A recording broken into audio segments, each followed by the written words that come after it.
கருணா உட்கார்.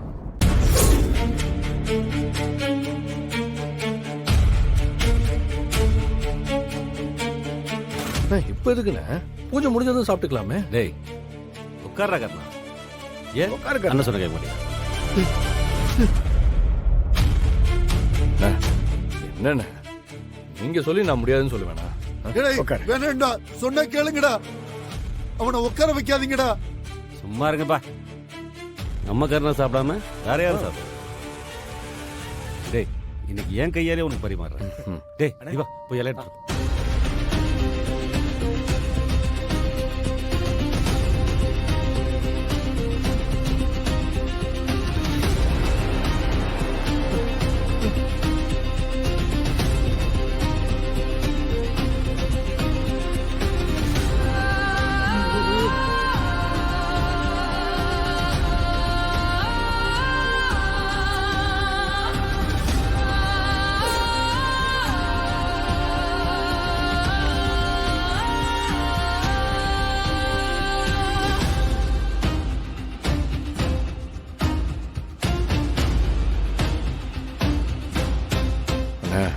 நீங்க போய் என்னென்ன பரிமாறுறீங்க? ஏண்டா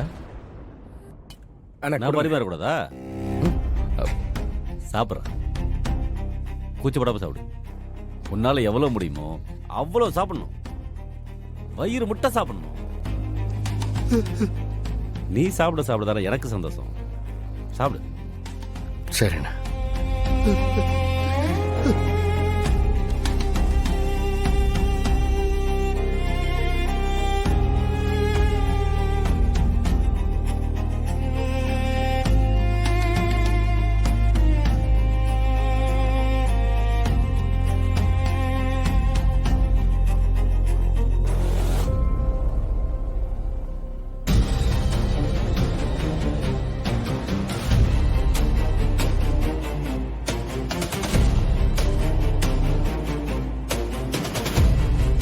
பாவத்துக்கு மேல பாவம் பண்றீங்களேடா படுபாவிங்களா.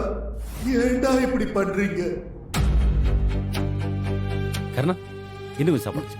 ஐயோ அண்ணா இதுவே போதும்ண்ணா. கொஞ்சம் வச்சுக்கடா கொஞ்சம். இத்தனை பேர் இருக்கும்போது முதல்ல என்ன உட்கார வச்சு முதல்ல உங்க கையால பரிமாறி இருக்கீங்க. இதெல்லாம் சாப்பிட நான் கொடுத்து வச்சிருக்கணும்ண்ணே. அண்ணா இந்த நாளை நான் மறக்கவே மாட்டேன். ரொம்ப தேங்க்ஸ்ண்ணே. என்னடா பெரிய பெரிய வார்த்தை பேசுற? இல்லங்க, அவங்க வீட்டுக்காரங்க மட்டும்தான் இருக்கணும்னு சொன்னாங்க. அதான் நான் வரல. அப்படின்னா நீ இந்த வீட்டு பொண்ணு இல்லையாமா? இல்லங்க, நான் கருணாவோட ஒய்ஃப். கருணா அண்ணா இப்ப பூ வாங்கிட்டு வந்தாரு, சாப்பிட கூட உட்கார வச்சாங்களே, அந்த பையனா? ஆமாங்க. என்னம்மா சொல்ற? அந்த பையனோட பொண்டாட்டியா நீ? ஆமாங்க. ஏன் என்னாச்சு? என்னம்மா நியாயப்படி இந்த பூஜை முடிஞ்சதும் ஒரு அனாதைக்கு தான் சாப்பாடு போடணும்.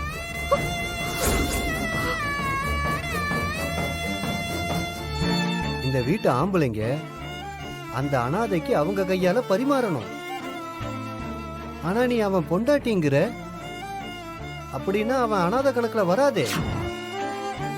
ஆனா எப்படி அவனுக்கு படையல் சாப்பாடு போட்டாங்க?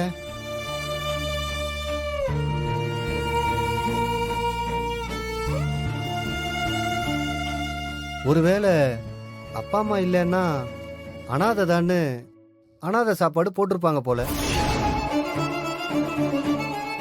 சரி நான் வரேன்.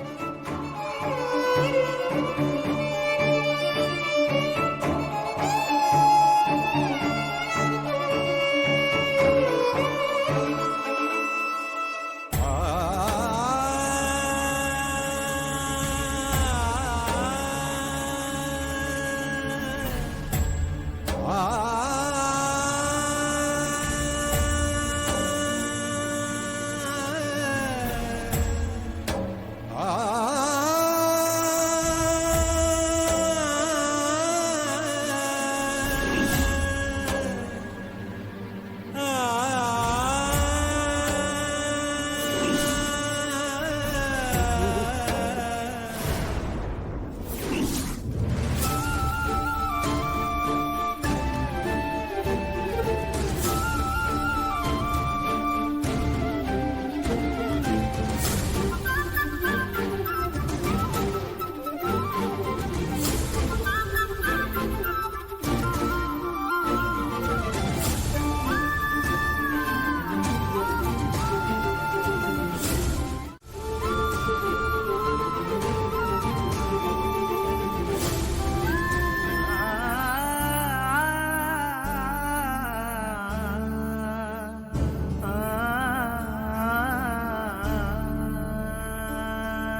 நியாயப்படி இந்த பூஜை முடிஞ்சதும் ஒரு அனாதைக்கு தான் சாப்பாடு போடணும்.